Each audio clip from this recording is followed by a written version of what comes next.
The Tao of Self-Confidence, episode 418. Welcome to the Tao of Self-Confidence, where I share stories of amazing women who have discovered their inner journey to self-confidence. Visit our website at thetaoofselfconfidence.com. Your inner journey to self-confidence awaits. Well, hello, friend. Welcome to the Tao of Self-Confidence, where I share stories of amazing women who have discovered their inner journey to self-confidence. I'm your host today, Sheena Yap Chan, and today I have a phenomenal lady on the show today. She is a multi-instrumentalist and a songwriter, and I'm just excited to have her on to share her story with us today. So without further ado, I'm going to introduce you to Treya Lam. Treya, how are you today? Maybe you can fill in a little bit more by yourself to our listeners. Hi. So I am a musician based out of New York. I was born in Taiwan, but raised here, and I'm currently working on my first album. Awesome. Well, thanks for sharing that. And Treya, what's your favorite self-confidence quote? I'm not sure necessarily if this is directly related to self-confidence, but I think it definitely contributes to living with more light, but it's from a book called Still Life with Woodpecker, and it's never too late to have a happy childhood. Thanks for sharing that. And, that's a great quote, because I guess some people feel like, it's just too late to do anything. And for me, I don't think it's ever too late. I mean, I've seen people who start something in their 60s and be able to be successful. So, I always believe it's never too late for anything. So thanks for sharing that. And in your own words, how do you define self-confidence? Well, I am on my path to finding it, but I think it's the ability to live life without, and to make decisions and to do what you love without these things being shrouded in self-doubt and fear. Thanks for sharing that, and that was a great definition. And Treya, what was your life like before your discovery of self-confidence? Well, I don't know. It felt quite insincere, I guess, in that I felt like I needed to act one way for others and for approval rather than, maybe insincere is not the right word, but I felt as though the actions that I took did not always align with how I felt when I was on my own. So there kind of felt like there was a disconnect between who I am and what I did, which is changing now that I'm taking this path towards becoming more confident. Thanks for sharing that. And was there a moment in your life where you realized you didn't have to, wait for approval or do actions that wasn't aligning yourself? What was that aha moment to take that next step to get more confidence? I don't know if there was one specific kind of epiphanous moment. I think it was just a series of little steps and decisions into realigning on this path, I guess.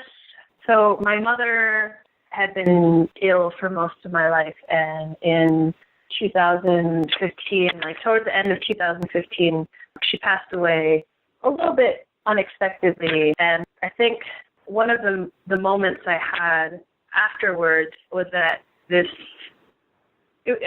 obviously it was an earth-shattering, terrible time, but for some reason I also had this understanding that facing this experience was a tremendous opportunity to grow. And one of the things that I wanted most out of moving forward as an adult was to be able to love myself and to be able to, just to be able to love myself.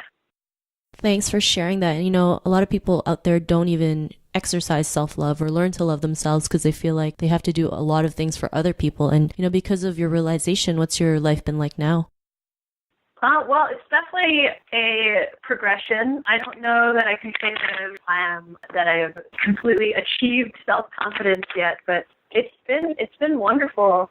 I think one of the first steps that I had taken to just learn a little more about myself was I was reading a lot of books. There was a book called Outliers by Malcolm Gladwell that I read, and there was a book called Quiet, which is by Susan Cain, and that book kind of talks about the power of introverts. And I didn't expect this to be a part of it, but one of the chapters, she highlights how certain cultures are more prone to be introverted, especially Asian cultures, and learning that and realizing that my inclination towards being more introverted and solitary was not necessarily weakness like I had previously thought, but it could be my strength. And kind of having that realization has been helpful in my growth. Thanks for sharing that. And there's nothing wrong with being an introvert. There's a lot of people who are introverts but are very confident. It's just like that quiet confidence that people can see through. And, like you mentioned, you can embrace it instead of thinking of it as a flaw or something bad. And to the woman who's listening to your episode, she may be in her own journey of self-confidence. What would be that one tip you would give to her? Just be patient with yourself. Change is incremental. You just have to be persistent. Find something that is important to you and use that as a focal point to keep moving forward. I think that, even if it's something as simple as love, like so long as you have something to focus on when things are tricky, having something just ahead of you to keep you focused is very important. Thanks for sharing that, and those were some great tips. And if our listeners wanted to get to know a little bit more about you and what you do, is there any links or social media profiles we can connect with?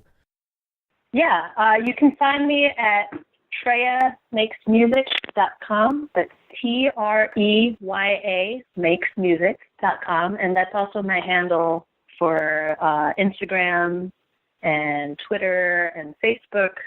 I am also currently crowdfunding to put my first album together. I'm recording with Kaki King, who is a phenomenal guitarist and instrumentalist, and you can pre-order the album and you can support the cause by going to Pledge Music, PLEDGE music.com/Treya. Thanks for sharing that. And to our listeners, if you want to connect with Treya, you can also head on over to the taoofselfconfidence.com and search for Treya's name. Her show notes will pop up along with everything else we talked about. And I just want to thank Treya for taking the time to share her story and tips with us on self-confidence. So thank you so much. Yeah, pleasure. Thanks for doing this and for reaching out. Not a problem. It was great having you on the show. And to our listeners, be on the lookout for another new episode of another amazing woman's journey to self-confidence. And we'll talk to you soon. Bye for now. Bye. Thank you for tuning in to another amazing episode of The Tao of Self-Confidence. Get your free audiobook by visiting our website at thetaoofselfconfidence.com. Your inner journey to self-confidence awaits.